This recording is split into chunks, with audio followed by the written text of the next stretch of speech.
Welcome back. आइए चलिए देखते हैं जहाँ पे छोड़े थे कि प्रधानमंत्री जी ने विकसित भारत के निर्माण के लिए 4 आईज की बात की थी, ठीक है ना। 4 आईज: इंफ्रास्ट्रक्चर, इन्वेस्टमेंट, इनोवेशन और इंक्लूजन, ठीक है। और क्या कहा? आज पूरी दुनिया भारत में अपना विश्वास जता रही है और हमें एक ऐसे देश के रूप में देखा जा रहा है जो वैश्विक आपूर्ति श्रृंखला में स्थिरता ला सकती है, ठीक है। आप पीछे भी देखे होंगे अभी भी कि चीन का विकल्प ढूंढा जा रहा है।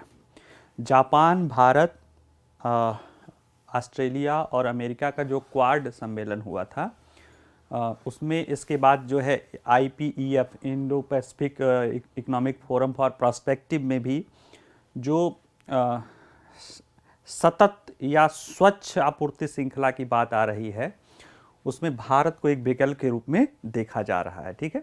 इसीलिए भारत भी उस तरह से प्रयास कर रहा है। इसके लिए ध्यान दूसरा है, उन्होंने कहा कि देश इसका पूरा फायदा तभी उठा पाएगा जब राज्य पहल करें, गुणवत्ता पर ध्यान बनाए रखें और भारत प्रथम दृष्टिकोण के साथ निर्णय लें। यानी कि राज्य प्रथम की जगह भारत प्रथम।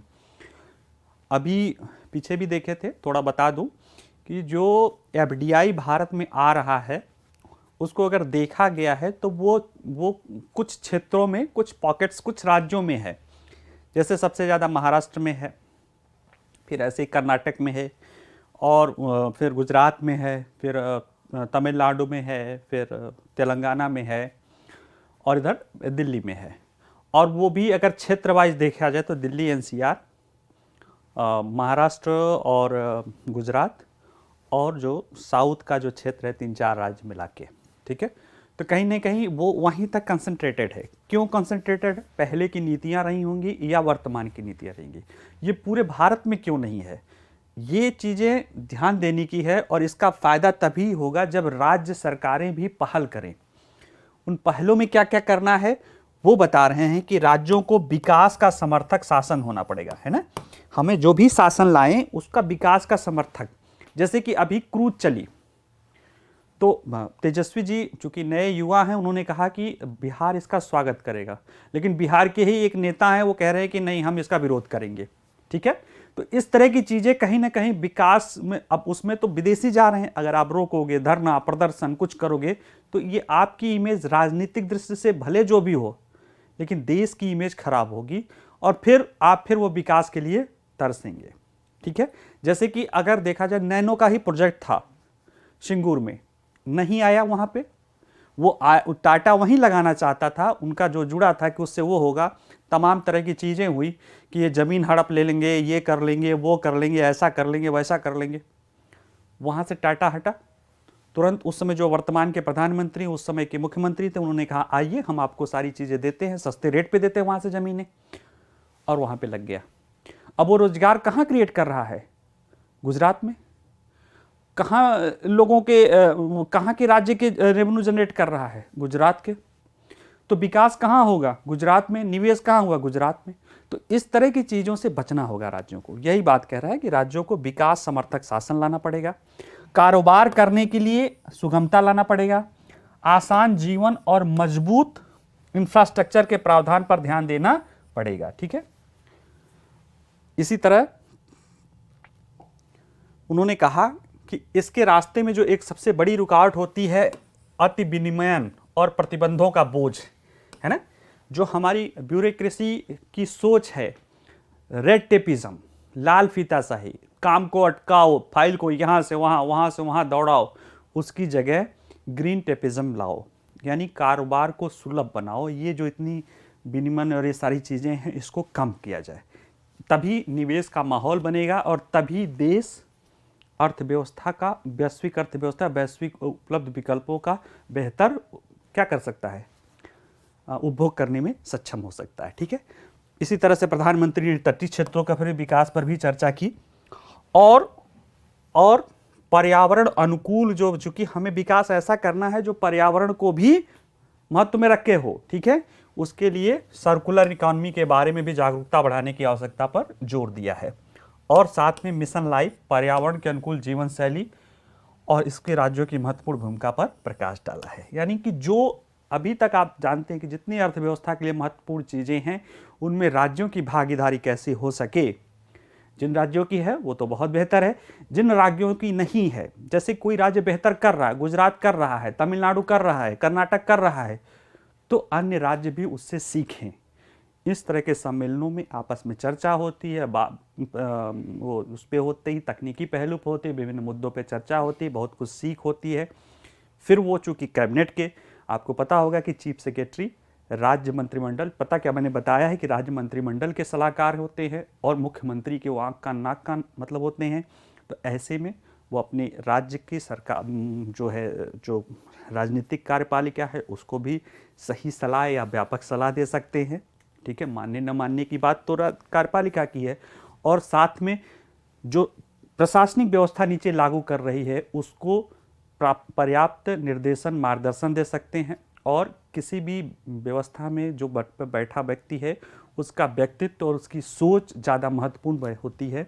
और जब राज्य प्रशासनिक व्यवस्था के आप हेड पे बैठे हैं तो अगर आप इन विकास और इन मुद्दों के प्रति सकारात्मक रुख अपनाएंगे तो निश्चित रूप से आपके नीचे के लोग अपने आप उसमें जो है जो लचीलापन में जो अनावश्यक रुकावटें, जो फाइलों को इधर से उधर लाना, वो राज्य सरकार कोई थोड़ी ना मुख्यमंत्री कहता कि फाइलों को इधर से उधर करो।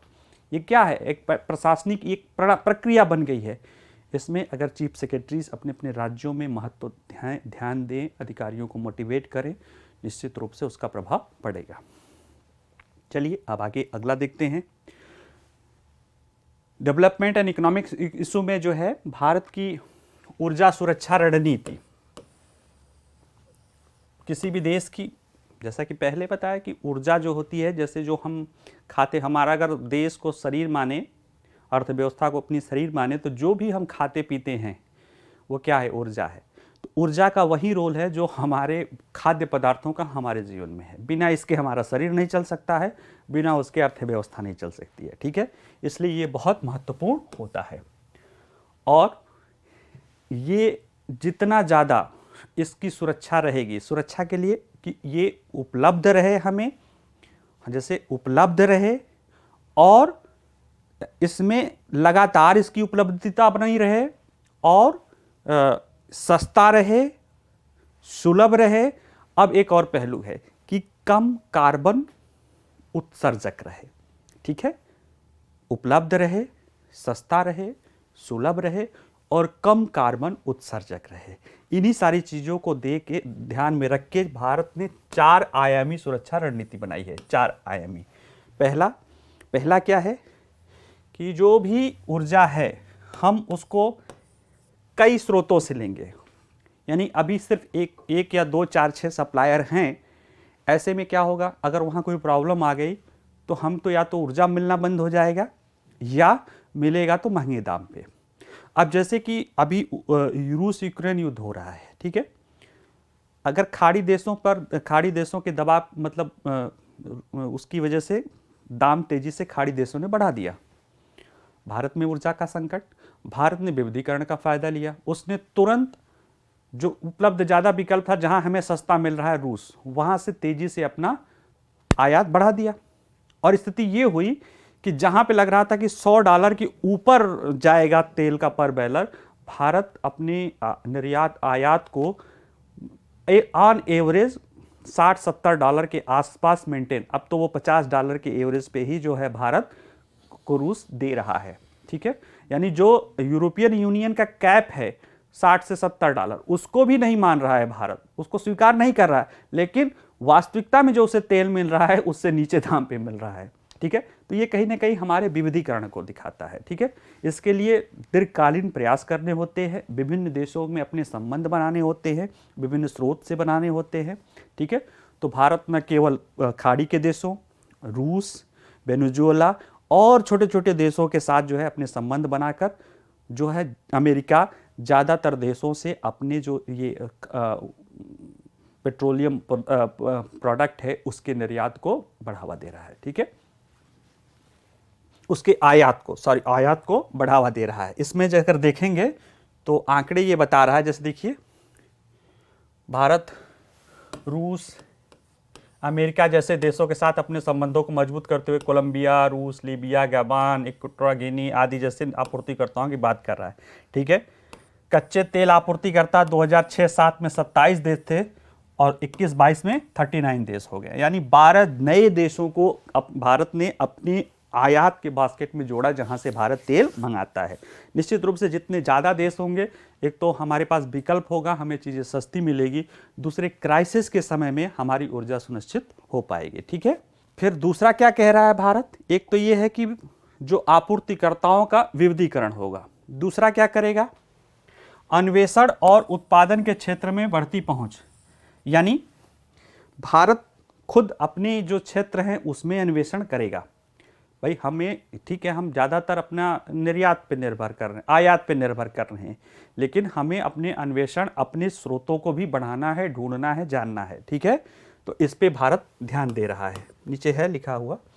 फिर हमें अपने गैस आधारित अर्थव्यवस्था बननी होगी। ठीक है, गैस आधारित क्यों, क्योंकि हम अपने संसाधनों को जो है जैसे एक तो गैस क्या है कि वो कम उत्सर्जन करता है पेट्रोलियम या डीजल आदि के अपेक्षा। दूसरे, हम अपने जो बहुत बड़ा जो कह सकते हैं एग्री वेस्ट होता है, उसको अगर हम बदल के गैस में बदल के उसका इस्तेमाल करने में सक्षम हो जाए, उसी दिशा में सरकार जो है बांस आदि से जो है उसके जो है सीएनजी बनाने की जो चीज़ें हैं, या गोबर गैस से सीएनजी बनाने की, या पराली से सीएनजी बनाने की जो योजनाएं हैं, उस दिशा पे प्रयास कर रहा है। ठीक है, और हरित हाइड्रोजन और ईवी इलेक्ट्रिक वाहनों के माध्यम से ऊर्जा का रूपांतरण। ठीक है, हरित हाइड्रोजन फ्यूल सेल के द्वारा ईंधन बनाने, उसमें जो है गाड़ियाँ चलाने की बात आ रही है, और हरित हाइड्रोजन का निर्माण करके उसको कंबसन इंजन और आदि के रूप में जो है भारत प्रयास कर रहा है कि इस पे चला जाए। इसी के साथ साथ इलेक्ट्रिक वाहन और इंफ्रास्ट्रक्चर पर भी बल दे रहा है, जिससे क्या होगा कि जो है हमारी जो डिपेंडेंसी वो पेट्रोलियम प्रोडक्ट पे कम हो, एक तो उससे आयात कम होगा, दूसरे क्या है कि उससे प्रदूषण भी कम होगा। तो ठीक है, ये चारों चीज़ें हमारे लिए ऊर्जा सुरक्षा के आयाम हैं, उसके दिशा में भारत कर रहा है। देख ही रहे हैं कि 2006-7 में 27 देशों से बढ़ के विविधीकरण में 29 देश हो गया है। ठीक है, 2025 तक अन्वेषण के क्षेत्र को 5 लाख किलोमीटर से बढ़ा के वर्ग किलोमीटर से बढ़ा के 10 लाख किलोमीटर 2030 तक करने का लक्ष्य है। 2013-14 में पेट्रोल में एथिनॉल मिश्रण की बात की थी कि 1.53 मिश्रण में बढ़ाकर 2022 में अभी 10.17% हो गया है। ठीक है, भारत ने 2022 के लास्ट तक जो है 10% इथेनॉल मिश्रण का लक्ष्य रखा था, पेट्रोल में इथेनॉल मिलाना। ठीक है, लेकिन वो 5 महीने पहले ही उसको प्राप्त कर लिया है, यानी कि अब जो भी हम पेट्रोलियम यूज कर रहे हैं पेट्रोल, उसमें 10% इथेनॉल मिक्स है। ठीक है, और हमने 2030 के लिए 20% तक लक्ष्य रखा था मिक्स फ्यूल या फ्लेक्स फ्यूल के लिए, लेकिन अब इसे हम चूंकि जो 2022 का लक्ष्य था उसको पहले ही हासिल कर चुके हैं, इससे उत्साहित होकर हमने ये 30 का जो लक्ष्य घटाकर 25-26 कर दिया, यानी 5 साल कम कर दिया है पेट्रोल में 20% एथनॉल मिश्रण का। ठीक है, और जब ये पेट्रोल में 20% एथनॉल मिश्रित होने लगेगा तो उतना कम हमको आयात करना पड़ेगा। ठीक है, इसी तरह से गैस के लिए देखिए, second generation bio ethanol bio refinery लगाया जा रहा है पराली के लिए, और ये सारा पराली, बांस, कर्नाटक में देवनागरी में भी बांस। ठीक है, ये सारी चीज़ें की जा रही है, पढ़ लीजिएगा।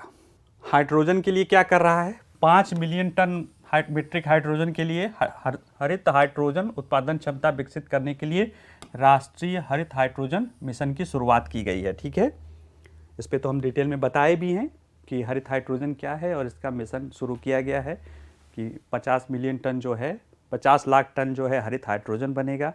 इससे जो है 5 करोड़ टन जो है कार्बन उत्सर्जन में कमी होगी, बहुत लोग रोजगार मिलेगा। क्या क्या मिलेगा, ठीक है, 19,000 करोड़ रुपए का ये है। ग्रीन हाइड्रोजन कैसे है, ग्रीन ऊर्जा का प्रयोग करके जल से इलेक्ट्रोलाइसिस से हाइड्रोजन का उत्पादन करना है। ठीक है, इसी तरह से तेल विपणन कंपनियों में कह दिया गया है कि EV charging, CNG, LPG, CBG सब लगाएं, ठीक है। तो वो चीज़ें हैं। अब इसी में है दूसरा, देख लीजिएगा, जो था कि इथेनॉल मिश्रण का लक्ष्य 10% लक्ष्य 2022 तक था। लास्ट तक उसको 5 महीने पहले जुलाई में ही पा लिया गया था और उससे उत्साहित होकर 2025 में ही 2025 तक ही 20% इथेनॉल मिश्रण का लक्ष्य रखा गया है। और इसमें अभी जो देश में इथेनॉल उत्पादन हो रहा है वो 947 करोड़ लीटर वार्षिक हो चुका है, ठीक है। इससे क्या होगा, पर्यावरण प्रदूषण पर भी नियंत्रण मिलेगा और पेट्रोलियम पदार्थों की आयात निर्भरता भी घटाने के लिए ये तैयार किया गया है। इसमें इथेनॉल के उत्पादन को बढ़ाने के लिए सरकार क्या कर रही है, क्या कर रही है भाई? सरकार ने इथेनॉल पर लगने वाले GST, goods and service tax को 18% से घटाकर 5% कर दिया गया है। यानी उत्पादक जो भी उत्पादन करेगा, जीएसटी का दर कम रहेगा तो मार्केट में वो कम दाम पे बेच पाएगा, जिससे वो पेट्रोल के तुलना में इफ़िशियंट हो जाएगा, यानी कम कीमत पे जाने लगेगा, लोग उसकी तरफ ज़्यादा आकर्षित होंगे, ठीक है। और साथ में चूंकि जो इथेनॉल बनाने का वो है वो गन्ना और जो है जो अन्य कृषि उत्पाद हैं, जैसे सड़ा हुआ अनाज या सड़ा हुआ आलू या बांस आदि, इस तरह की चीज़ों से बनाने की बात है। तो इसमें सहकारी क्षेत्र की कंपनी क्रिप्को, किसानों की सहकारी कंपनी है क्रिप्को, यूरिया आदि भी बनाती है और भी बहुत विपणन आदि से जुड़ी हुई है। इसमें इसको भी इथेनॉल उत्पादन के लिए भूमिका दी गई है, ठीक है। और देश में कुल 9 लाख सहकारी संस्थाएं हैं जो सभी गांवों से जुड़ी हुई हैं। इसके माध्यम से भी इथेनॉल पर वो, जैसे गडकरी जी कहते हैं ना कि अब हमारा जो अनाज उत्पादक है वो ऊर्जा उत्पादक भी बन जाएगा, ठीक है। तो ये वो चीज़ें हैं। अगला न्यूज़ है, सड़क निर्माण में निजी भागीदारी को अधिक अवसर देने के लिए हाइब्रिड मॉडल। देखिए, हाइब्रिड मॉडल इंफ्रास्ट्रक्चर में आप लोगों का जीएस में टॉपिक ही है इन्वेस्टमेंट मॉडल। उसमें आप देखेंगे सरकार निवेश करती है, निजी क्षेत्र निवेश करता है, पब्लिक, और हाइब्रिड मॉडल होता है जिसमें पब्लिक प्राइवेट पार्टनरशिप दोनों लोग मिल के करते हैं, ठीक है। तो इस मॉडल में अभी तक क्या होता है, हाइब्रिड एन्युटी मॉडल जो सरकार अभी तक की थी कि 40% सरकार हिस्सेदारी देती है, 60% निजी क्षेत्र करते हैं, ठीक है। सरकार अब निजी क्षेत्र को, उसको ऐसा आभास हो रहा है, यानी जो निजी क्षेत्र के लोगों से बात करके उसको लगा होगा कि अब बड़ी बड़ी कंपनियां भी रोड इंफ्रास्ट्रक्चर में निवेश करने के लिए तैयार हैं। क्यों? क्योंकि पिछला जो दशक रहा है वो कई सारी चीज़ों को लेकर, जैसे चाहे पर्यावरण का या भूमि अधिनियम का या जो भी चीज़ों लेकर कंपनियों ने बहुत ज़्यादा पैसा लॉस हुआ था उनका 2004 से 2014 के दौरान। ये बात तो उस समय की सरकार भी मानती है कि उसके समय में इंफ्रास्ट्रक्चर, मतलब रोड इंफ्रास्ट्रक्चर में उतना डेवलपमेंट नहीं हो पाया है। वर्तमान सरकार जब आई है और ख़ासतौर से जो परिवहन मंत्री हैं जो है नितिन गडकरी जी, इनके प्रयासों से जो है, और दूसरा जो है जो नेशनल पाइपलाइन, नेशनल जो राष्ट्रीय पाइपलाइन प्रोजेक्ट यानी जो लाया गया है, जिसमें इंफ्रास्ट्रक्चर आदि पर सारे विभाग के लोग मिल के जो है उसको सॉल्व कर देते हैं कि पर्यावरण का मामला है पर्यावरण देख लो, रेलवे का मामला है रेलवे देख लो। पता चला कि रेलवे के ऊपर एक ब्रिज बनाना है, वो सालों साल अटका पड़ा है ना। ये कि कई जो विभागीय इंडिविजुअल अप्रोच है उनको करके एक होलिस्टिक अप्रोच में बैठा के कि भाई बैठो और इसको सॉल्व करो।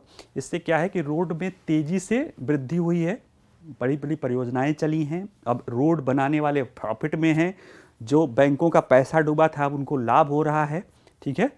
तो ऐसे में ये दिखा जा रहा है, ये महसूस किया जा रहा है कि अब और भी लोग जो है उद्योगपति और जो है बिजनेसमैन, फाइनेंशियल इंस्टीट्यूशन रोड बनाने में भागीदारी यानी रोड बनाने के लिए इंटरेस्ट दिखा रहे हैं। तो ऐसे में सरकार कह रही है कि ठीक है, उसके लिए ज़रूरी है कि वो अपनी हिस्सेदारी को कम कर रही है कि आओ और बनाओ ओन करो, और जब आपका खर्चा निकल जाए तो ट्रांसफ़र कर दो, ठीक है। इसी चीज़ को ये बात कह रहा है। हालांकि अभी इसमें कम करेगी कि नहीं, इस पर भी एक संभावना है, अंतिम फैसला सरकार को लेना है, लेकिन ये उम्मीद है कि सरकार अपनी हिस्सेदारी कम करके निजी क्षेत्र के लिए और जगह खोलेगी। अगली न्यूज़ जो है वो है, विश्व बैंक के अनुसार भारत 7 सबसे बड़े उभरते बाजारों और विकासशील अर्थव्यवस्थाओं में सबसे तेज़ी से बढ़ने वाली अर्थव्यवस्था होगी, ठीक है। ये बात विश्व बैंक बार बार कह रहा है, IMF कह रहा है, फिर उसने ये दोहराया है कि भारतीय अर्थव्यवस्था अपने विश्वास की पुष्टि कर रहा है। मतलब विश्व बैंक ने एक बार फिर भारतीय अर्थव्यवस्था में अपने विश्वास को कहा है। विश्व बैंक की रिपोर्ट में कहा गया है क्या, कि भारत के 7 सबसे बड़े उभरते बाजारों और विकासशील अर्थव्यवस्थाओं में सबसे तेजी से बढ़ती अर्थव्यवस्था की उम्मीद है।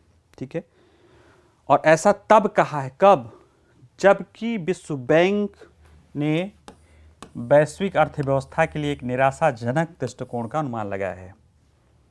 विश्व बैंक क्या कह रहा है कि भारत वित्तीय वर्ष 23-24 में 6.66% की वृद्धि दर से बढ़ने की उम्मीद है।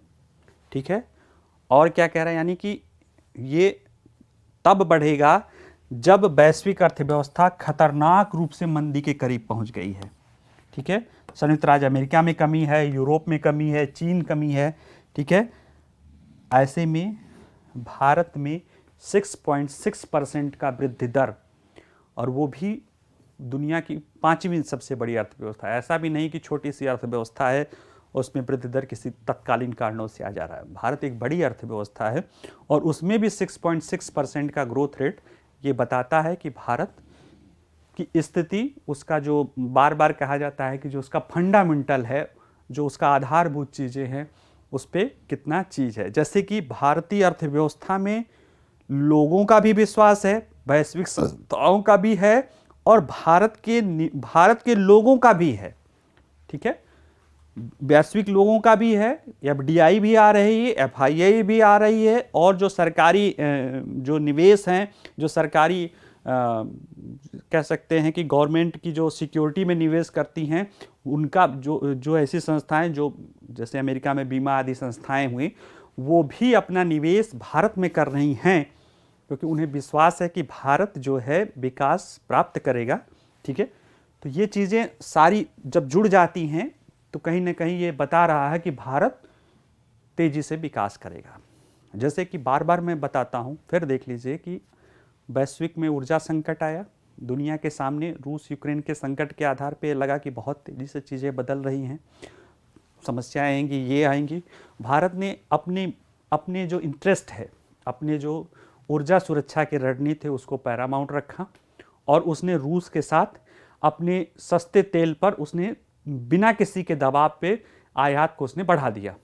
ठीक है, और एक अनुमान के अनुसार भारत लगभग हर माह $4.5 अरब बचा रहा है सिर्फ रूस से तेल आयात करके। यानी जो उसके पहले, जब से उसने आयात शुरू किया था, तो जो उसको तेल मिलता था जिस रेट पे युद्ध के पहले, उससे, यानी जब युद्ध आया, दुनिया को ज़्यादा महंगे दर पे तेल मिल रहा है।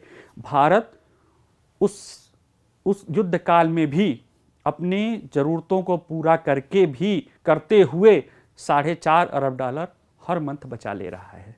ठीक है, तो ये क्या है, भारत की नीतियां ही हैं, भारत की दृढ़ता है, रिसाइलेंट है उसकी अर्थव्यवस्था, उसका विविधीकरण है। ठीक है, उसका जो दूसरा क्या है कि उसकी जो अर्थव्यवस्था जो बाहरी निर्यात से ज़्यादा आंतरिक पर भी है। और इन सारी चीज़ों के बावजूद भारत का GST लगातार 1,40,000 करोड़ के ऊपर बढ़ा हुआ है। भारत का जो जो डायरेक्ट टैक्स है, यानी जो इनकम टैक्स है या जो कॉरपोरेशन टैक्स है, यानी जो लोगों की आय या जो कंपनियों की आय है, उसमें लगातार उछाल है। और जब लोगों की आय में उछाल है तो लोगों के में विश्वास है, और फिर वो निवेश आ रहा है।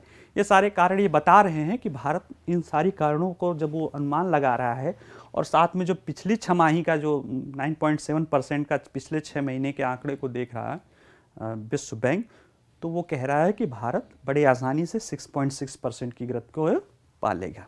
लेकिन दुनिया के अनुमान को वो 3% से घटा के 1.7% कर दिया, यानी 0.3, यानी देखा जाए तो 1.3%, लगभग 40% से ज़्यादा का उसमें कटौती किया है कि 40 से 50%। लेकिन भारत का अनुमान वो मेंटेन किए हुए है।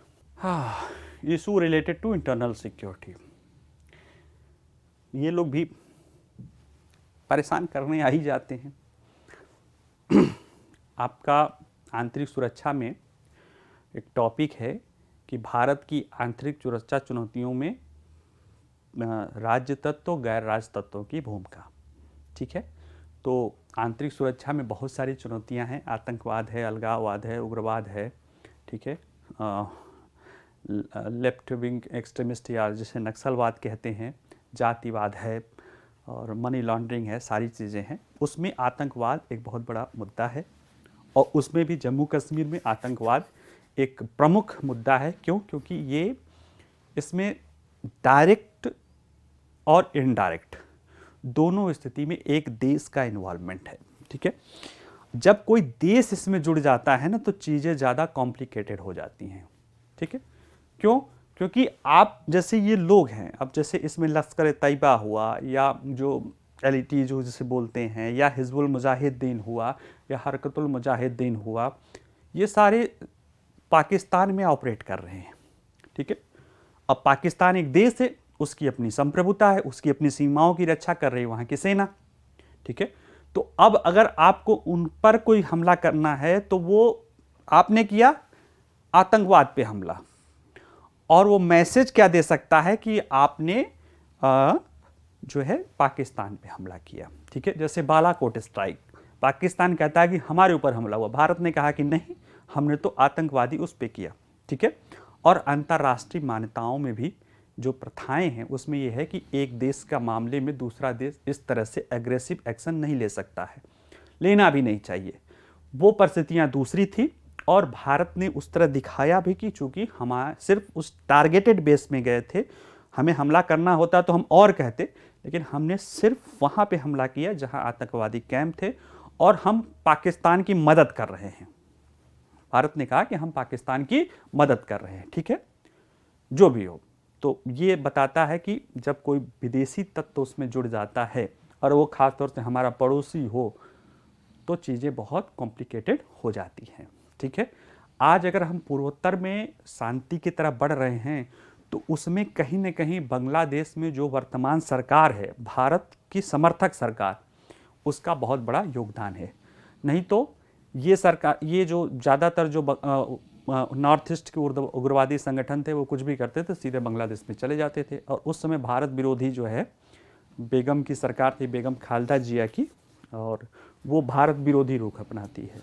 उसको वो उनको संरक्षण देती थी और फिर संप्रभुता और इसके नाम पे जो है आप चाह के भी कुछ नहीं कर सकते हैं। लेकिन जब से ही वहाँ पे सत्ता में शेख हसीना आई हैं, उन्होंने भारत विरोधियों पर मतलब जो है डंडा चलाना शुरू किया है और उन पे कट्टर मतलब दमन करना शुरू किया, उनको वहाँ से भगाना खदेड़ना शुरू किया। ऐसे में वो मजबूर हुए हैं। दूसरा और भी कई सारा कारण है। सरकार ने एक्स पॉलिसी लाई है, विकास की बात की है, वहाँ के लोगों को कल्चरली जोड़ने की बात की है, वहाँ के इंफ्रास्ट्रक्चर पर तेजी से काम किया है। तो कई सारी चीज़ों को मिला जुला के वहाँ पे शांति की चीज़ें किरण दिखाई दी हैं। ठीक है, यहाँ पे क्या है, तो कहने का अर्थ है कि जब सरकार, मतलब ये सिर्फ बता रहे हैं कि सरकार बदलने से विदेशी तत्वों का कितना रोल होता है। ठीक है, पाकिस्तान के लोग हैं, पाकिस्तान के संगठन हैं, पाकिस्तान का प्रत्यक्ष या परोक्ष रूप से संगठन है। अब वो है तो है, हम क्या कर सकते हैं, जो हम कर सकते हैं वो कर रहे हैं। हमने जब इन संगठनों को आतंकवादी घोषित कर दिया है और इनको दबाव बना के अमेरिका जो है सिक्योरिटी काउंसिल से भी प्रतिबंधित करवा दिया है। ठीक है, तो ये संगठन भारत में अपने डायरेक्ट, जब भारत ने उसको आतंकवादी संगठन, तो इनकी एक्टिविटीज़ जो जिसमें इनके खाते सीज हो गए, इनके सब कुछ सीज हो गए, तो ऐसे में इन्होंने अपना एक प्रॉक्सी संगठन बना रखा है। छुपा प्रॉक्सी मतलब छद्म, जो नाम कुछ और होता है, काम कुछ और करता है। काम क्या करता है, जो पीछे से इंस्ट्रक्शन मिल रहा होता है उसको काम करता है। ठीक है, उसको काम करता है और ये एक राजनीतिक संगठन के रूप में या एनजीओ के रूप में या किसी क्षेत्र विशेष के अधिकारों को भलाई के रूप में ये सब संगठन बनाए गए होते हैं। ठीक है, लेकिन ये असली काम कर रहे होते हैं वो जो बैंड ऑर्गेनाइजेशन होते हैं उनके हितों की पूर्ति।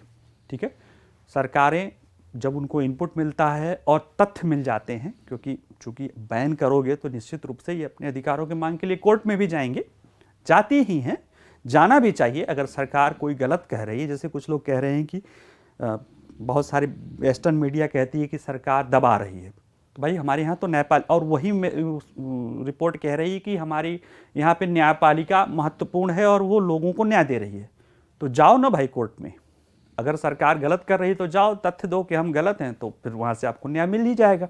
ठीक है, तो वो उन निहित स्वार्थों में नहीं जाते हैं। इसमें कुछ संगठन हैं जो अभी चर्चित हैं, जिनमें सरकार ने रोक लगाया है। एक द रेजिस्टेंस फ्रंट है, इनको द TRF बोल रहे हैं। ठीक है, इसको 5 जनवरी को आतंकवादी, ये लश्कर तैयबा का जो है क्या है, फ्रंटल ऑर्गेनाइजेशन था।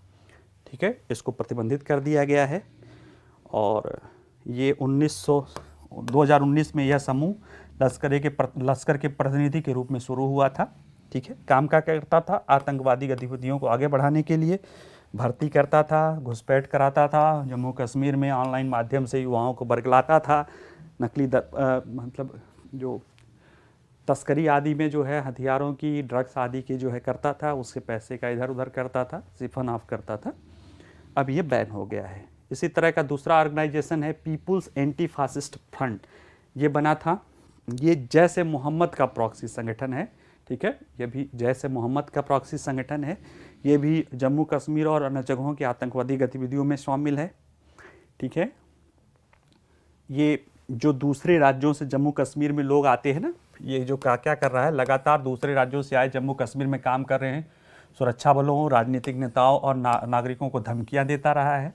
ठीक है, और अन्य संगठनों के साथ मिलकर जम्मू कश्मीर और भारत के अन्य प्रमुख शहरों में हिंसक आतंकवादी गतिविधियों को अंजाम देने और सोशल मीडिया के जरिए साजिश रचने का काम कर रहे थे। ठीक है, तो ये 2 प्रमुख संगठन को आतंकवादी संगठन घोषित किया गया है अनलॉफुल एक्टिविटी प्रिवेंशन एक्ट के तहत। ठीक है, और साथ में 4-5 लोगों को आतंकवादी घोषित किया गया है।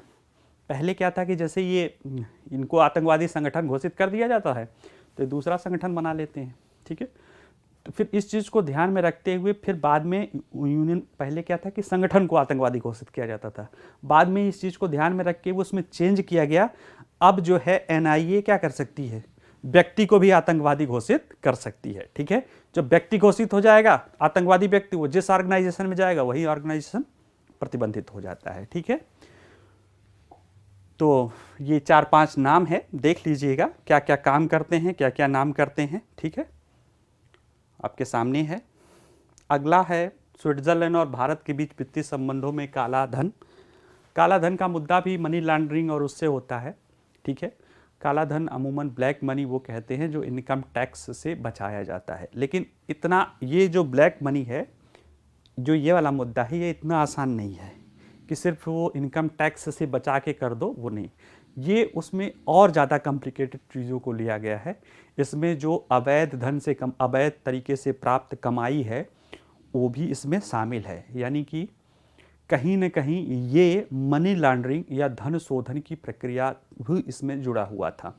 ठीक है, और भारत में जो भ्रष्टाचार है और जो काला धन है उसका सीधा जुड़ा जो है स्विस बैंक, आप लोगों ने सुना होगा कि स्विस बैंक में अकाउंट है, ये है, वो है, इनका उनका है, तमाम राजनीतिक आरोप प्रत्यारोप होते रहे हैं। ठीक है, इस मुद्दे को जब सरकार आई थी तो उसने कहा था कि हम 100 दिन में कम कर देंगे, ये कर देंगे। हो सकता है कि वो राजनीतिक दृष्टि से उनकी वो बातें रही हो, भाषण रहा हो, लेकिन उस पर प्रयास किया।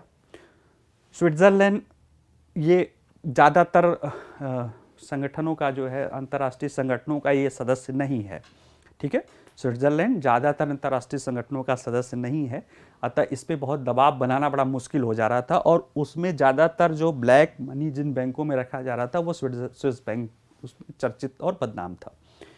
फिर धीरे धीरे उसमें अमेरिका आदि अन्य देशों का और यूरोपीय देशों का, यूरोपियन यूनियन का इन पे दबाव बना और अंततः 2017 में इन्होंने अपने यहाँ चेंज किया कानून में अपने यहाँ के, और 2018 में भारत के साथ समझौता किया, जिसमें अब वहाँ के जो भी अकाउंट होते हैं 2018 के बाद से जो भी अकाउंट होंगे उनके डेटा ऑटोमेटिक रूप से भारत को क्या हो जाएगा, भारत की एजेंसियों को, सुरक्षा एजेंसियों को, टैक्स एजेंसियों को मिल जाता है। ठीक है, तो कहीं न कहीं अब चूंकि पारदर्शिता वहाँ पे जो भी होगा भारतीय खाते उसकी पता चल जाएगा, ऐसे में अब वहाँ पे छुपाना मुश्किल होता जा रहा है। तो अब जो इस तरह के काम करने वाले लोग हैं अब दूसरा पता ठिकाना ढूंढेंगे। ठीक है, अब वहाँ पे और भी ऐसे देश हैं, बहुत छोटे छोटे, ब्रिटिश आइलैंड हैं, वर्जीनिया आइलैंड है, बहुत हैं जिसमें जहाँ पे जो इसी तरह के वहाँ पे बैंकिंग सिस्टम ओपेक है,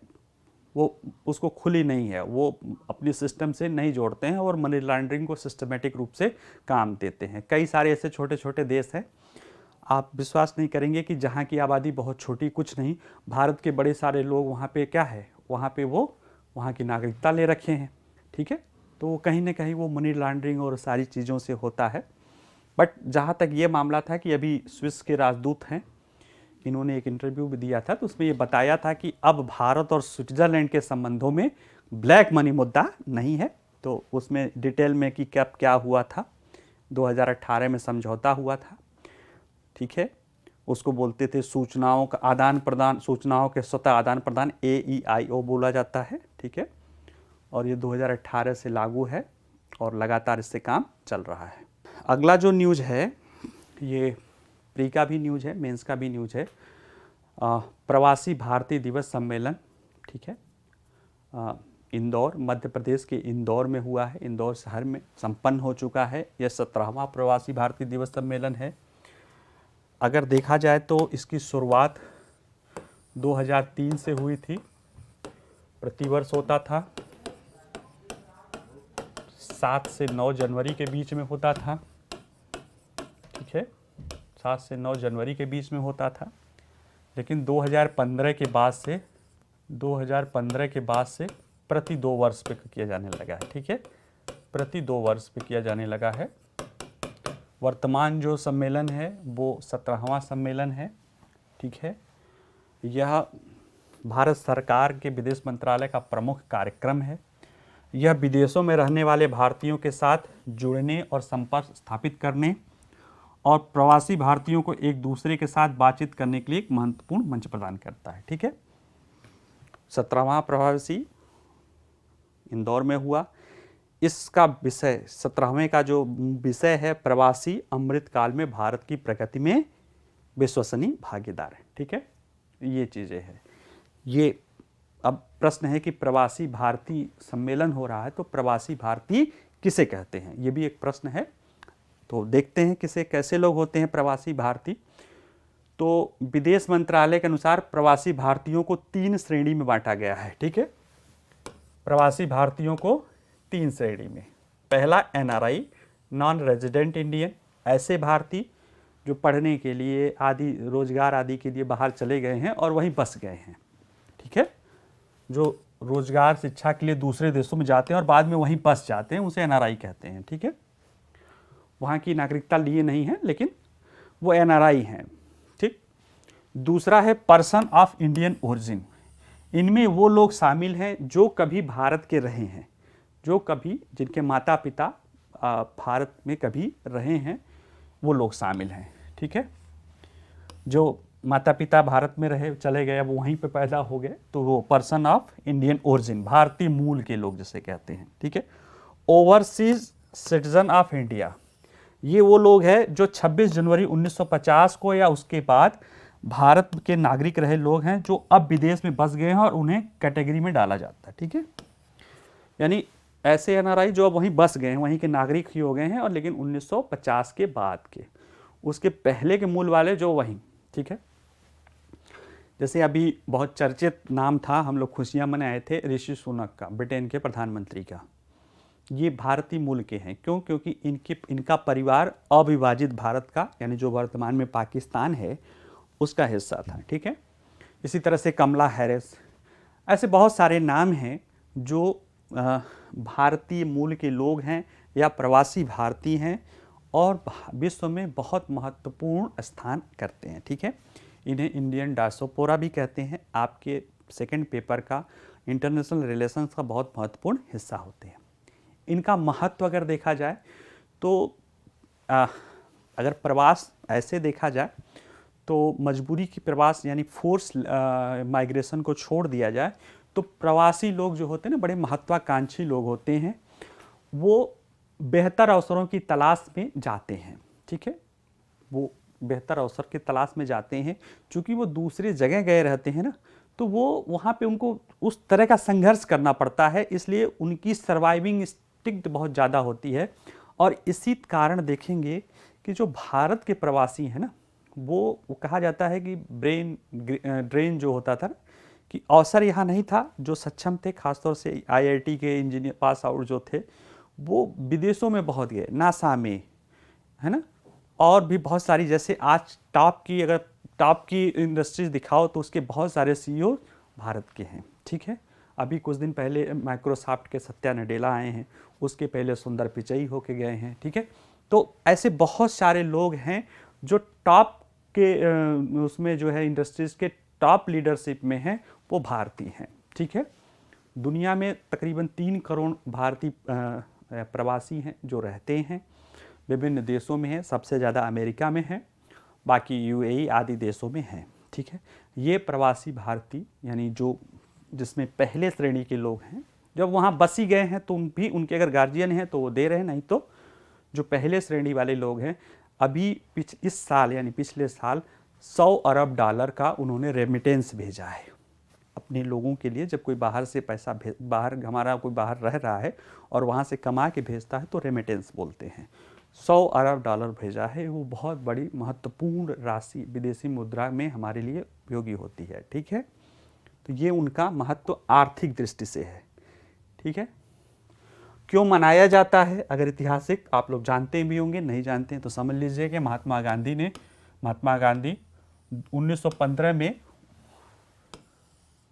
उसी दिन जो है दक्षिण अफ्रीका से भारत लौटे थे और भारतीय स्वतंत्रता आंदोलन की शुरुआत की थी, ठीक है।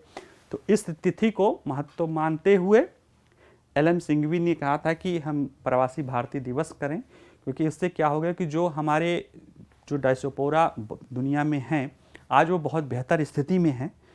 अगर हम उनसे कनेक्ट हो जाएं तो उनसे न केवल हम आर्थिक लाभ ले सकते हैं बल्कि तकनीकी भी ले सकते हैं, और दूसरे कई सारे देशों में ये इतने पावरफुल स्थिति में हैं वहाँ के प्रेशर ग्रुप के रूप में कि उस देश की नीतियों में भी ये क्या कर सकते हैं, परिवर्तन कर सकते हैं, ठीक है।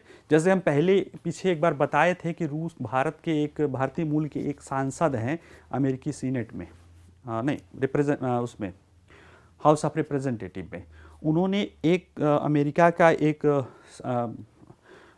जो यूक्रेन के बाद जो है एक प्रोग्राम है जिसमें कि रूस के साथ रक्षा समझौते जो करते हैं उस पर ब्रेक लगाता है, उस पर प्रतिबंध लगाता है। हालांकि भारत पे उसने अमेरिका ने नहीं लगवाया है, बाइडेन प्रशासन ने उस पर उन्होंने कहा था, एक प्रस्ताव लाया है कि हमें भारत को इससे बाहर निकालना चाहिए, क्योंकि अगर हम ऐसा नहीं करते हैं तो भारत ज़्यादातर जो है रूस से ही उसका ले रहा है, उसकी सुरक्षा प्रभावित होगी और चीन के विरोध में हमारा जो हम भारत को मजबूत कर रहे हैं वो कहीं ना कहीं चीन के विरुद्ध में जो भारत हमारा सहयोगी बन सकता है वो कमज़ोर होगा। तो कहीं ना कहीं जो हमारे जो प्रवासी भारतीय हैं ये दुनिया के बड़े देशों में बड़े थिंक टैंक में और प्रेशर ग्रुप के रूप में हैं, ठीक है। इनका निश्चित रूप से प्रभाव पड़ता है वहाँ की पॉलिसी में, वहाँ की चीज़ों में। ये काफ़ी हस्तक्षेप रखते हैं, डायरेक्ट नहीं इनडायरेक्ट प्रभाव, हस्तक्षेप क्या कह सकते हैं, उनका प्रभाव रहता है, ठीक है। कनाडा में तो वहाँ की सरकार ही कह सकते हैं कि उनमें बहुत सारे भारतीय जो है मूल के लोग वहाँ पे मंत्री, कैबिनेट मंत्री आदि हैं, ठीक है। ब्रिटेन के तो प्रधानमंत्री ही बन गए हैं, हालांकि वो बहुत पुराना है, लेकिन उनकी पत्नी जो है नारायण मूर्ति जी जो इन्फोसिस की हैं उनकी बेटी हैं, ठीक है। तो कहीं ना कहीं एक तरह से वो भारत के दामाद भी हो गए, तो इसलिए उनसे उम्मीद की जाती है कि होंगे। हालांकि जो राष्ट्राध्यक्ष होते हैं या उस पद पे होते हैं वो उन हितों का, अपने देश के हितों का ज़्यादा प्रतिनिधित्व करते हैं, लेकिन हाँ कहीं ना कहीं कल्चरली जुड़ाव होता है, एक कहीं ना कहीं एक जो है एक भाव होता है, हमें प्रेरणा देता है। जो साथी देश हैं ये तो दिया कि कभी जो हम पे 200 साल शासन किए, आज वहाँ का प्रधानमंत्री एक भारतीय मूल का है। तो ये भारतीयों को थोड़ा सा कह सकते हैं कि समय बलवान होता है और समय के बारे में एक सकारात्मक दृष्टि अपनाने के लिए सोच सकता है कि आज हम अगर सोचें तो फ्यूचर में हम भी कुछ बड़ा कर सकते हैं, व्यक्तिगत रूप से परिस्थितियां आज जो हैं इनसे बाहर निकल सकते हैं। तो प्रवासी भारतीयों का जो जुड़ाव उनके लिए भी देता है, उनमें आपस में भी देता है, और ख़ास तौर से भारतीय लोगों को भी उनसे बहुत कुछ उनकी कहानियों से सीखने का और प्रेरणा मिलती है। उसमें से कई प्रवासी तो अब भारत लौट भी रहे हैं और अपनी तकनीकी आदि ज्ञान का इस्तेमाल वो भारत के लिए कर रहे हैं। ठीक है, ये चीज़ें हैं, इसलिए ये होता है, बाकी सब फैक्चुअल चीज़ें हैं, इसमें आप देख लीजिएगा। एक ये भी न्यूज़ है, भारत ऑस्ट्रेलिया आर्थिक सहयोग एवं व्यापार समझौता लाभप्रद स्थिति है। मैंने बताया था कि ये 29 दिसंबर से शुरू हो गया है भारत और ऑस्ट्रेलिया के बीच में। इसमें दोनों ये समझौता पिछली बार ही बताया था, इस बार चूंकि ये आया है डिटेल, आपको प्री में भी मदद हो सकता है कि इसमें से प्रश्न आ जाए, तो सरकार ने डिटेल में दिया हुआ मैं बता देता हूँ। भारत ऑस्ट्रेलिया का जो एग्रीमेंट है ये एक दूसरे के लिए क्यों उपयोगी है, क्योंकि दोनों देश जो उत्पादन करते हैं उनमें कम्प्लीमेंट्री है कुछ चीज़ों को छोड़ के। जैसे कि भारत तैयार वस्तुएं निर्यात करता है, मतलब उत्पादित करता है, और ऑस्ट्रेलिया तैयार वस्तुएं उसको चाहिए। ठीक, भारत को अपनी ऊर्जा ज़रूरतों के लिए कोयला चाहिए, लोहा चाहिए, यूरेनियम चाहिए, और ये सारी चीज़ और उसको एल्युमिनियम अयस्क चाहिए जिसे बॉक्साइट कहते हैं, और ये बहुत बड़ी मात्रा में ऑस्ट्रेलिया में अबंडेंट पड़ा हुआ है। ठीक है, तो वो चीज़ें हम ला सकते हैं, वो हमारे अपने उपयोग के लिए भी हो सकता है, उसको बना के हम दूसरे देशों में भी निर्यात कर सकते हैं। अगर हम दुनिया का सप्लाई चेन बनना चाहते हैं तो निश्चित रूप से हमें अपनी ज़रूरतों से ज़्यादा, अब हमारी ज़रूरतें जब हम चीज़ें ला के दुनिया को बेचेंगे तो निश्चित रूप से हमें हमारा आयात बढ़ेगा और हमें इसके लिए तैयार रहना होगा। जैसे अभी एक सम्मेलन में वित्त वाणिज्य मंत्री ने कहा कि हमें आयात के लिए भी तैयार होना पड़ेगा कि कोई देश सारी चीज़ उत्पादित नहीं कर सकता। अगर हम दुनिया के लिए उत्पादन कर रहे हैं, दुनिया के लिए उत्पादन करेंगे, सप्लाई चेन बनने का मतलब है कि हमारा उत्पादन दुनिया भर में बिके, तो निश्चित रूप से हमारी ऊर्जा की ज़रूरतें ज़्यादा बढ़ेंगी, हमें रॉ मटेरियल ज़्यादा चाहिए। तो ज़रूरी नहीं कि वो सारे रॉ मटेरियल हमारे पास ही हों या हमारे जो हों उसी को इस्तेमाल करें, हमें जहाँ से सस्ता मिलेगा हम वहाँ से लेंगे। ऑस्ट्रेलिया में वो चीज़ें वहाँ से लेंगे, लेकिन वैसी चीज़ें जैसी चीज़ें हमारे यहाँ भी हो रही हैं या हमारे किसान आदि चीज़ों से जुड़ी हुई हैं, जैसे ऑस्ट्रेलिया भी कृषि प्रधान देश है, दूध आदि डेयरी उत्पाद, उन पे हमने रोक लगा रखा है। ठीक है, तो इसमें वो सारी बातें हैं कि ऑस्ट्रेलिया से हमें कैसे फ़ायदा होगा, कैसे ऑस्ट्रेलिया को हमसे फ़ायदा होगा, क्या क्या चीज़ें हैं, डिटेल में वो सारी चीज़ें कही हुई हैं। ठीक है, जैसे अभी भारत ऑस्ट्रेलिया से $17 बिलियन का आयात कर रहा है और $10.5 बिलियन का निर्यात कर रहा है। ठीक है, भारत जो है सेवाओं का निर्यात करता है और तैयार वस्तुओं का। ऑस्ट्रेलिया से हम ज़्यादातर कच्चे माल और ऊर्जा संसाधन लाते हैं। ठीक है, अगर देखेंगे कि कोयला भारत से जो ऑस्ट्रेलिया निर्यात करता है, ऑस्ट्रेलिया के निर्यात यानी भारत से ऑस्ट्रेलिया जो मंगाता, ऑस्ट्रेलिया से भारत जो मंगाता है उसका 74% क्या है, कोयला मंगाता है। तो कहीं ना कहीं कोयला क्या करेगा, हमारी ऊर्जा ज़रूरतों को पूरा करेगा। तो ऐसे निर्यात आयात से हमें क्या समस्या है, अगर वो हमारी ऊर्जा ज़रूरतों को पूरा कर रहे हैं। ठीक है, जैसे देखिए ऑस्ट्रेलिया से भारत का आयात मुख्य रूप से 96% कच्चा माल और मध्यवर्ती सामान है, यानी जिसका हम इस्तेमाल करके, मध्यवर्ती इंटरमीडिएटरी गुड्स जैसे होते हैं, जिसका इस्तेमाल हम करके कोई चीज़ बनाते हैं, उसे फिर बाद में हम दूसरी जगह बेच देते हैं। ठीक है, दूसरी ओर ऑस्ट्रेलिया को भारत का निर्यात व्यापार आधारित है, इसमें परिष्कृत वस्तुएं हैं, उपभोक्ता वस्तुएं हैं, सेवाएं हैं आदि। जैसे हमारे यहाँ से स्टूडेंट जाते हैं पढ़ने के लिए, वहीं रोजगार भी कर लेते हैं। हमारे यहाँ से शेफ जाते हैं, हमारे यहाँ से योगा टीचर जाते हैं, हमारे यहाँ से इंजीनियर जाते हैं, हमारे यहाँ से डॉक्टर जाते हैं। ठीक है, ये सब क्या हुई, सेवाएं हुई, उनका भी हम निर्यात कर लेते हैं। तो इससे दोनों को लाभ होगा। ठीक है, देख लीजिएगा क्या क्या कैसे है, डिटेल में है। अब देखिए, भारत ने समझौता किया है तो दिमाग लगा के किया है, कभी भी देश करता है तो दिमाग लगा के करता है।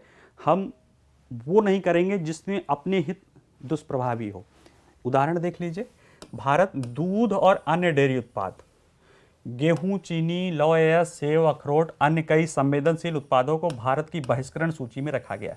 यानी इनका भारत जो है, इनको भारत अलाउ नहीं करेगा, यानी इन पे वो टैक्स लगाएगा। क्यों करेगा, क्योंकि हम अपने किसानों को बचाएंगे। वहाँ पे बड़े पैमाने पर खेती है, आप विश्वास नहीं करेंगे कि 50,000 रुपये एकड़ में वहाँ पे हजारों एकड़ की ज़मीनें हैं, बड़े पैमाने पे खेती होती है, इसलिए वहाँ पे उत्पादन मशीनीकरण के कारण सस्ता पड़ जाता है। और वहाँ पे वो कृषि जो है एक किसान के लिए जो है उसका रोजगार और उसके वेल्थ का साधन है। हमारे यहाँ ज़्यादातर कृषि, जैसे वहाँ पे हजारों गायें हैं ऐसे खुले में चल रही हैं, यहाँ पे तो गाय को भूसा चारा दाना देना पड़ेगा तब खिलाएंगे, चरने की तो जगह है नहीं। जो गाय स्वतः से चर के दूध देगी तो उसका दूध सस्ता पड़ेगा, उसका दूध 20 उसके यहाँ के दूध या डेयरी प्रोडक्ट लाएंगे तो हमारे यहाँ वो 20-25 रुपये लीटर पड़ जाएगा। लेकिन हमारे यहाँ तो गायों को खिलाइए तो 25-30-40 रुपये किलो तो उसका चारा का खर्चा आ जाता है, जो उसमें दाना और जो खली चुनी दी जाती है। ठीक है, तो ऐसे में हमें अपनी छोटे किसानों की आय, रोजगार, जीविका को बचाना है, खाद्य सुरक्षा को महत्वपूर्ण करना है। तो इन सारी चीज़ों को रोकना था और हमने उसको बहिष्करण की सूची में कर दिया कि नहीं भाई, हमें ये नहीं चाहिए, बाकी जो चीज़ें हैं वो लाओ, ये चीज़ें कहीं और बेचो। ठीक है, इसी तरह से ऑस्ट्रेलिया ने भी भारत की कुछ चीज़ों को कहा होगा कि नहीं ठीक है, हम आपका ये नहीं लेंगे, वो नहीं लेंगे, वो चलता रहता है। लेकिन अमूमन मोटे मोटे तौर पे ये समझौता दोनों देशों के लिए फायदेमंद है। ठीक है, यही सारी बातें इसमें डिटेल में कही गई हैं। ठीक है, पिछली बार भी बताए थे, अभी भी। ये सम्मेलन है वर्चुअल माध्यम से, voice of global south. Global south अगर हम देखें, देखिए ये ग्लोब है, दिखाई दे रहा है, ये है इक्वेटर 0 डिग्री, इसी को विषुवत रेखा बोलते हैं। इसके नीचे के देश दक्षिण होता है, दक्षिणी गोलार्ध, और इसके ऊपर के देश उत्तरी गोलार्ध।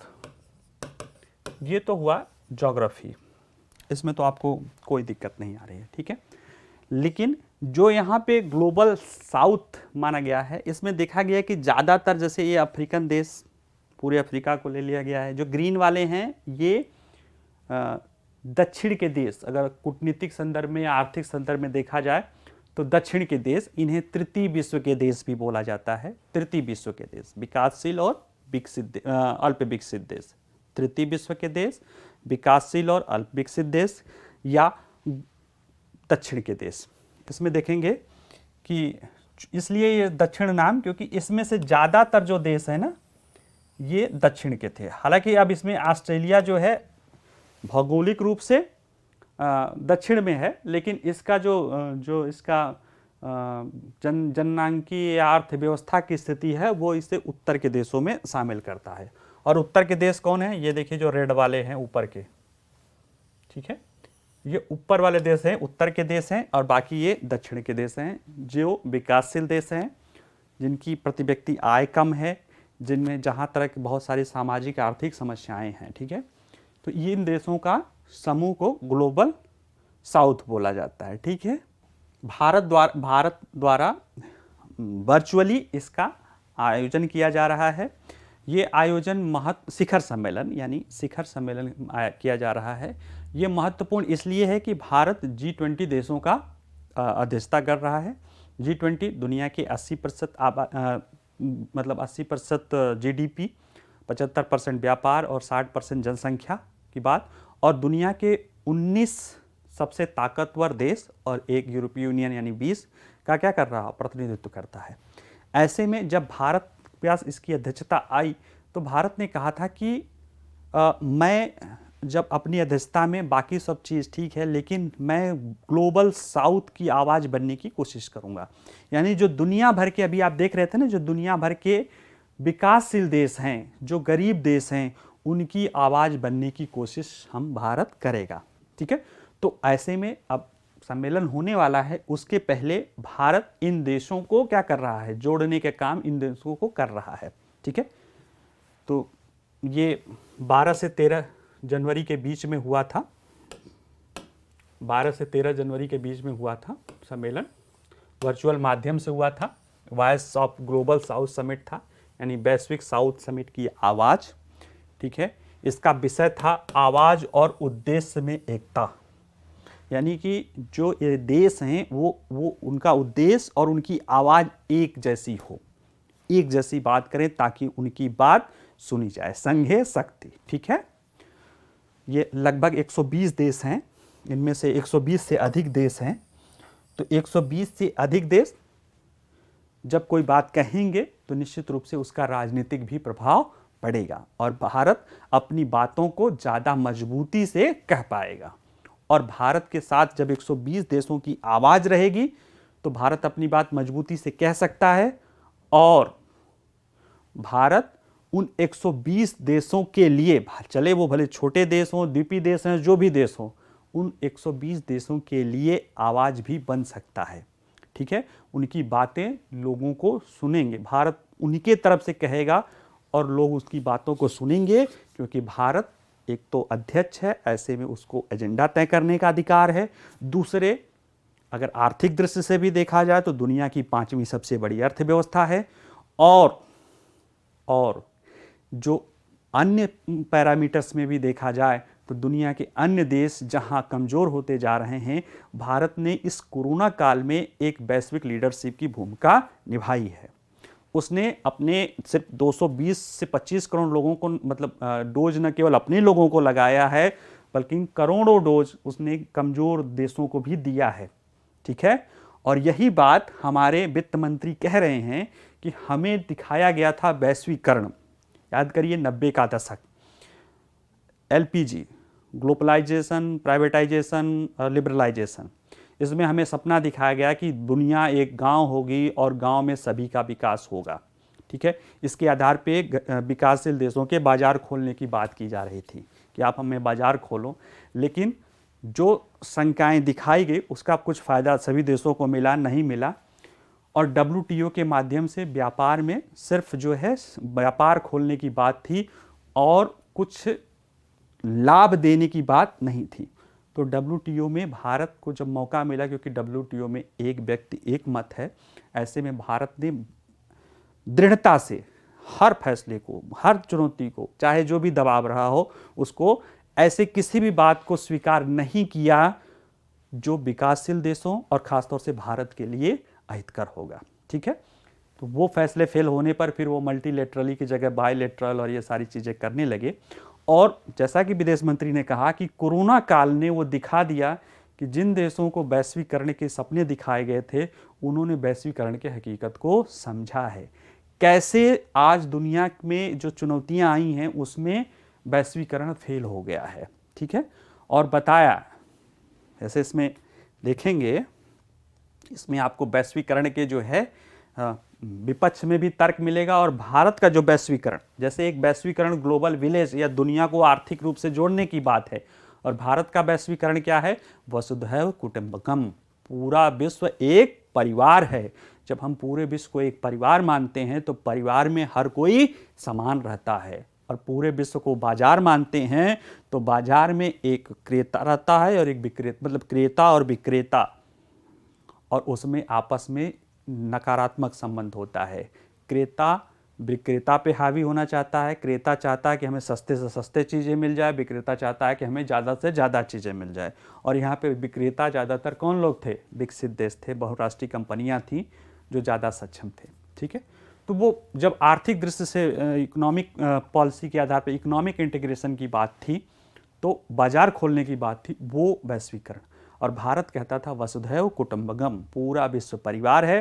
तो जब पूरा विश्व परिवार है तो ये समानता की बात करता है, इसमें सबसे कमज़ोर लोगों को ज़्यादा ध्यान, जैसे परिवार में है ना, सभी समान होते हैं, कुछ बड़े होते हैं, कुछ छोटे हैं, तो कुछ गार्जियन होते हैं, लेकिन जो जितना ताकतवर होता है उसके पास उतनी ज़्यादा जिम्मेदारी होती है, जो जितना कमज़ोर होता है वो उतने ज़्यादा उसको ध्यान देने की ज़रूरत पड़ती है। उसी तरह से भारत भी अपनी भूमिकाओं को निभाता है। भारत कहता है कि इस परिस्थिति में, और उसने निभाया भी है, करके दिखाया भी है, और वो कह रहा है कि आने वाले समय में भी भारत वैश्विक ग्लोबल साउथ का वो आवाज़ बनेगी, उसके उद्देश्यों को आगे बढ़ाएगा। वो कह भी रहे हैं कि कोविड आया, खाद्य आया, ऊर्जा सुरक्षा आया। कोविड में बड़ी बड़ी कंपनियां, बड़े बड़े देश बना रहे हैं और अपने ही रख रहे हैं, उसमें उनको दुनिया के देश नहीं सूझे जिनके साथ, जिनको वो वैश्वीकरण का पाठ पढ़ा रहे थे। खाद्य सुरक्षा, वो अपने लिए खाद्य मजबूत कर रहे हैं, वो भूल गए कि जो गरीब देश हैं उनके लिए क्या होगा। ऐसे में भारत ने रिस्ट्रिक्शन तो लगाया, मनमाने जो उधर की कंपनियां जो है निर्यात पे रिस्ट्रिक्शन लगाया। क्यों लगाया? क्योंकि उन देशों की जो विकसित देशों की कंपनियां थी वो यहाँ से खरीद के ले जाके और महंगे दाम पे बेच रहे थे। भारत ने कहा कि नहीं, अब सरकार टू सरकार होगा, जिनको जहाँ ज़रूरत होगी उनको भारत ने सप्लाई भी किया है। और ऊर्जा सुरक्षा भी की स्थिति में दिख गया कि भविष्य क्या है, कैसे लोग जो है अपने हितों का लोग ध्यान दे रहे हैं और छोटे देशों का, गरीब देशों का, विकासशील देशों का ध्यान नहीं आ रहा। पर्यावरण सम्मेलन में भी ऐसे ही दिखा कि जो द्वीपीय देश हैं, जो गरीब देश हैं, उनके हितों पर ध्यान नहीं दिया गया। यही सारी बातें इन्होंने कहा और उनसे कहा कि इस संकटों के समाधान में जो तौर तरीके खोजे जा रहे हैं उनमें कम विकसित और विकासशील देशों की ज़रूरतों और आकांक्षाओं को उचित महत्व नहीं दिया जा रहा है। अब आप जब कह रहे हैं कि रूस पे प्रतिबंध लगा रहे हैं, कहीं ना कहीं आप बिना ऊर्जा के विकल्प तलाश के अगर कर रहे हैं तो ऊर्जा महंगा होगा, तो आपके पास तो प्रति व्यक्ति आय ज़्यादा है, आप खरीद लेंगे। जिन देशों के पास प्रति व्यक्ति आय कम है वो क्या करेंगे? वो कहीं ना कहीं उनकी अर्थव्यवस्था हैम्पर होगी। ठीक है, उसी तरह से चाहे वैक्सीनेशन पे आया, चाहे जो भी हो, जो कंपनियां लाभ कमा रही थी और वो कर रही थी, ये सारी चीज़ें ये बताती हैं कि कोविड ने और आर्थिक संकट ने दुनिया को समझा दिया कि चीन क्या है, चीन की अर्थव्यवस्था क्या है और पश्चिम देश क्या हैं और उनकी अर्थव्यवस्था क्या है। ऐसे समय में भारत तेजी से उभर रहा है वैश्विक पटल पे नेतृत्व करने के लिए, और वो अपनी बातों को अपने जैसे लोगों के साथ, ठीक है, अपने जैसे सोच के लोगों को साथ जोड़ने के लिए ये सम्मेलन किया है। ठीक है, जिन लोगों ने परस्पर, देखिए क्या कह रहे हैं जयशंकर, डॉक्टर जयशंकर, ये जाने जाते हैं अपने कठोर किंतु सत्य बातों के लिए, कठोर किंतु सत्य बातों के लिए। कहते हैं जिन लोगों से परस्पर जुड़ी दुनिया का वादा किया गया था वे आज बटी हुई दुनिया देखने को विवश हैं। विश्व के यही गरीब विकासशील देशों का था ना, दुनिया आपस में जुड़ जाएगी, सबका फायदा हो जाएगा। और जब दुनिया को जरूरत पड़ी संसाधनों की, दवाओं की, तो कौन दे रहा था? भारत दे रहा था। वैक्सीन की कौन दे रहा था? भारत दे रहा था। अनाज की कौन दे रहा था? भारत दे रहा था। ये सारी चीज़ें बताती हैं कि हमें जो सपना दिखाया गया था उसको पूरा नहीं किया गया। भारत क्या कह रहा है? उनकी सामाजिक और स्वास्थ्य जरूरतों के प्रति असंवेदनशील और भेदभावपूर्ण रवैया अपनाया जा रहा है। तो जयशंकर क्या कर रहे हैं कि भारत एक ऐसी विश्व व्यवस्था का पक्षधर है जिसमें देश विशेष के हितों के बजाय पूरी दुनिया के हितों को ध्यान में रखें और ऋण आधारित, यानी जो हम ऋण आधारित अर्थव्यवस्था, दोनों देश को ऋण देकर और उस पर अपना जनसंजा करते हैं, उसकी जगह क्या करना है? परियोजनाओं से, ऋण आधारित परियोजनाओं से मांग आधारित परियोजनाओं और सतत विकास सहयोग की ओर आगे बढ़ाना होगा। ठीक है, इस क्रम में भारत वैश्वीकरण के जोखिम को कम करने की दिशा में काम करेगा और ज़्यादा से ज़्यादा देशों को अधिक अवसर प्रदान करेगा। ठीक है, और ये बता रहा है कि भारत 78 देशों में परियोजनाएं चला रहा है जो ऋण आधारित न होकर मांग आधारित है और परस्पर सम्मान पे आधारित है। परस्पर सम्मान पे, जैसे कि चीन था तो ग्लोबल साउथ का हिस्सा, लेकिन वो चीन के लिए भी है कि चीन ने भी जिन देशों में निवेश किया वहाँ पे अपने हितों को ही महत्व दिया, वहाँ के लोगों के महत्व को ध्यान नहीं दिया। इसलिए चीन की जो आरसीईपी नहीं, वो वन बेल्ट वन रोड योजना है, उसकी भी बहुत आलोचना होनी शुरू हो गई है। उसको लेकर चीन जो है प्रोपेगेट करना शुरू कर दिया कि नहीं, ये तो विभिन्न देशों की वो है। इवन दैट पाकिस्तान में उसकी one belt one road initiative की आलोचना शुरू हो गई, जिसको कहा जाता है कि वो सागर से गहरा, शहद से मीठा, आकाश से ऊंचा, पाताल से नीचा, उनके जो संबंध हैं आपसी, उस देश में चीन की नीतियों की आलोचना शुरू हो गई। ठीक है, भारत इन्हीं सब चीज़ों से कहता है बचना है, और जैसा कि भारत के प्रधानमंत्री कहते हैं वैसा ही भारत सरकार करना है, सबका साथ करना है, सबका विश्वास करना है, और सबका साथ, सबका विकास और सबका विश्वास भी चाहिए। ठीक है, आज भारत G20 की अध्यक्षता के रूप में एक वैश्विक नेतृत्व कर रहा है।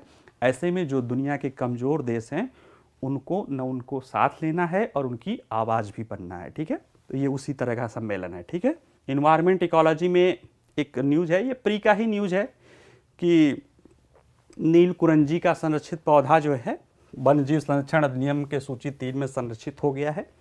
अब इसे लगाना जो है, पौधरोपण करना, यानी घरों में लगाना, खेती आदि करना रोक है, और जहाँ उगा है उसको भी करोगे ना तो ये प्रतिबंधित है, इसमें 25,000 का फाइन हो जाएगा, 3 साल का जेल हो जाएगा। ठीक है, इसका जो है वैज्ञानिक नाम देखेंगे तो स्ट्रोबिलैंथेस कुंथियाना है। ठीक है, ये है।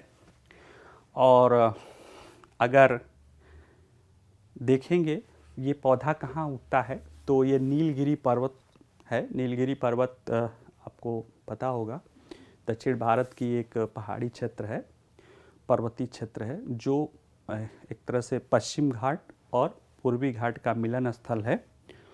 वहीं पे ऊटी है, उटकमंडलम है, आदि बहुत सारी चोटियाँ हैं, उनमें कई सारी पहाड़ियाँ हैं, उनमें कई ऐसे क्षेत्र हैं जहाँ पे हर एक सीजन होता है। ये जो पौधा होता है ये 12 साल पे फूलता है।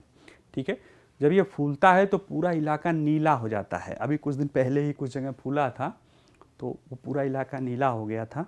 और एक न्यूज़ था कि एक बूढ़ी माँ को उसका 55 साल का बेटा, 2 बेटे हैं, दोनों लोग, जो उनको देखने की इच्छा थी कि अब फिर अगला 12 साल बाद ही आएगा, तो उनकी इच्छा थी तो वो उनको जो है कंधे पे लाद के, क्योंकि वहाँ पे जाने की व्यवस्था नहीं थी, ले गए थे, दिखाए थे। तो ये है, और ये वो पौधा है, वो फूल है। इसका नाम नीलगिरी पर्वत के आधार पे नीले नहीं पड़ा है, ये इसके नीले कलर के कारण ही उस पर्वत और उस क्षेत्र का नाम नीलगिरी पड़ा है। ठीक है, तो वो उस क्षेत्र के लिए कितना महत्वपूर्ण पौधा है ये आप समझ सकते हैं। उस पौधे को बचाने के लिए, संरक्षित करने के लिए भारत सरकार के पर्यावरण मंत्रालय ने वन्य जीव संरक्षण अधिनियम 1972 की सूची 3 के तहत उसको संरक्षित पौधा घोषित कर दिया है। बाकी प्री का मतलब है कहाँ होता है, मंगला देवी पहाड़ी से लेकर नीलगिरी पहाड़ियों पश्चिमी घाट में होता है, वहीं का स्थानिक पौधा है। और इसके बारे में क्या है सब जान लीजिएगा, बहुत ज़्यादा बताने की इसमें चीज़ें नहीं है। साइंस एंड टेक्नोलॉजी में ये टेक्नोलॉजी है फ्लोटिंग सौर ऊर्जा तकनीकी। इसमें क्या है, ये देख रहे हैं, ये सौर प्लेटें हैं, इनको ऐसे सतह पे चिपका दिया जाता है जो कि पानी में तैरते हैं। क्यों न्यूज़ बना, वो है कि अगर दुनिया के केवल 10% जल विद्युत जलाशयों को, जो जल विद्युत के जलाशय हैं, जल विद्युत जलाशय मतलब जहाँ डैम बना के उसके पानी को, यानी जो नदियों का पानी है उसका जो इकट्ठा करते हैं तो वहाँ पे पानी स्टोर होता है, तो स्थिति ऊर्जा में बदल जाती है। जब उसको पानी को छोड़ते हैं तो वो गतिज ऊर्जा में होता है, उससे टरबाइन चलता है, बिजली उत्पादन होता है। ये पर्यावरण अनुकूल प्रौद्योगिकी आमतौर पर मानी जाती है क्योंकि इसमें कोई जीवाश्म ईंधन का दहन नहीं होता है। हालांकि इसका जो बड़े जलाशय और उसके आधार पर इसकी आलोचना होती रही है, हम उसमें नहीं जाते हैं, उतना डिटेल में नहीं जाते हैं। अब बन गया है, बिजली उत्पादन हो रहा है। ये कह रहा है कि जितना बना हुआ है अगर उसके 10% में भी फ्लोटिंग सोलर सेल लगा दिया जाए तो इसको जब जल विद्युत जलाशय में इसको जब फ्लोटिंग फोटोवोल्टिक तकनीक को फोटोवोल्टाइक्स बोलते हैं। फोटोवोल्टिक, फोटो मतलब प्रकाश से जो ऊर्जा निकलती है, अब उसमें फ्लोटिंग होता है तो उसको फोटोवोल्टाइक बोल देते हैं। ठीक से कवर करने से दुनिया भर में संचालन के सभी बिजली पैदा करने वाले जीवाश्म संयंत्रों द्वारा प्रदान की जाने वाली विद्युत क्षमता स्थापित हो जाएगी। यानी कि जितना उत्सर्जन कर रहे हैं दुनिया के उत्सर्जक जैसे कोयला आदि गैस से जो है वो जितना उत्पादन कर रहे हैं, जो केवल रिजर्वायर है, जो बांधों के पीछे जो विद्युत उत्पादन के लिए बांध बनाए गए हैं उनके पीछे अगर ये लगा दिया जाए तो 10% में, तो उससे ज़्यादा ऊर्जा बन सकती है। ठीक है, अगर देखें मान लीजिए जैसे ये तालाब है, ये जल है, इस पे पानी में तैरता हुआ हमने इसको लगा दिया। ठीक है, तो कोई एक इसमें क्या करना है, एक मेटल सीट करना है, सीट जो ऐसा सीट जो पानी पे तैर सके और उसके ऊपर फोटोवोल्टिक, अरे यार इसको ऐसे बना दे भाई, मत सोचिए, फोटोवोल्टिक वो जो है मटेरियल लगा दिया जाता है। अब जब उस पर सूरज की रोशनी पड़ती है तो वो ऊर्जा में बदल जाता है, ठीक है।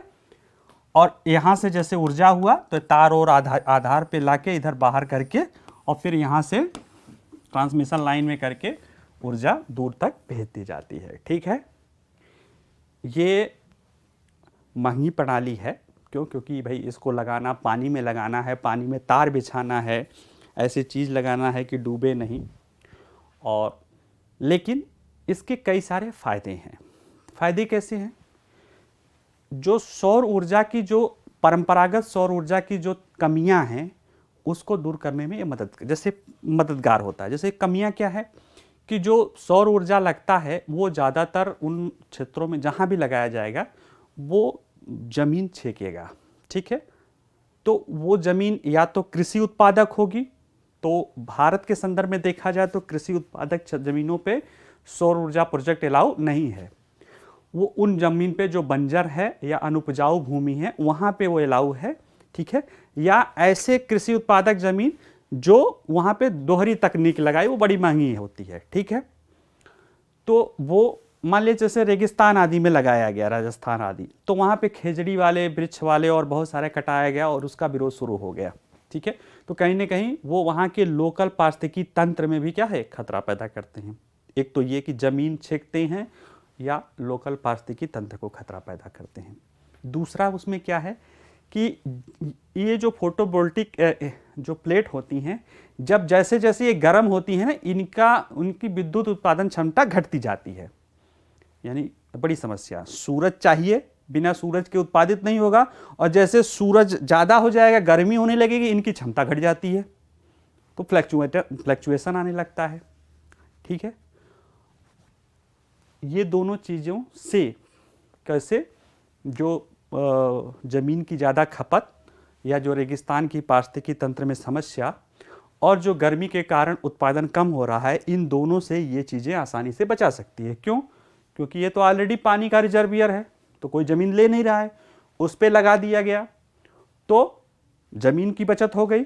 दूसरे, ये पानी से नीचे ठंडा होता रहेगा, ऊपर से गर्म होते रहेगा, नीचे से टेम्परेचर इसको लेकर ठंडा होता रहेगा, तो उससे क्या होगा, जब वो ठंडा बना रहेगा तो उसकी क्षमता बढ़ जाएगी।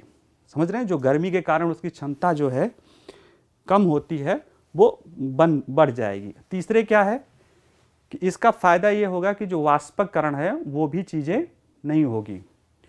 तो इन सब चीज़ों को लेके इससे क्या होगा कि हम, ये एक बेहतर प्रौद्योगिकी है जिसका इस्तेमाल करके हम अगर ऐसे बांधों में बना देते हैं, और इन बांधों से तो ऑलरेडी ही ट्रांसमिशन लाइन गुजरी ही रहेगी, तो अलग से ट्रांसमिशन लाइन भी नहीं बनानी पड़ेगी, और हम जो ऊर्जा संकट है उसका एक नया विकल्प के रूप में इसका इस्तेमाल कर सकते हैं, ठीक है। तो और भी चीज़ें इसमें सोचिएगा क्या क्या फ़ायदे होंगे। जैसे इसमें ये वेपराइजेशन को रोकता है और फोटोप्लैंक्टन का विकास, उसमें जो वो एल्गल ब्लूम होती है उसको बचाता है, और भी बहुत सारी चीज़ें हैं। नुकसान में अगर देख लिया जाए जो इसमें है कि ये महंगी प्रौद्योगिकी है। अभी ये घरों में जैसे फ़ोटो उसको छत पे लगा सकती हो, इसको अभी लगाना जो है घरों में, तालाबों में थोड़ा महंगा है, लेकिन तकनीकी और बढ़ेगी तो आ सकता है। इसलिए एक अच्छी प्रौद्योगिकी वैकल्पिक ऊर्जा के लिए है, ठीक है। चलिए, थैंक यू।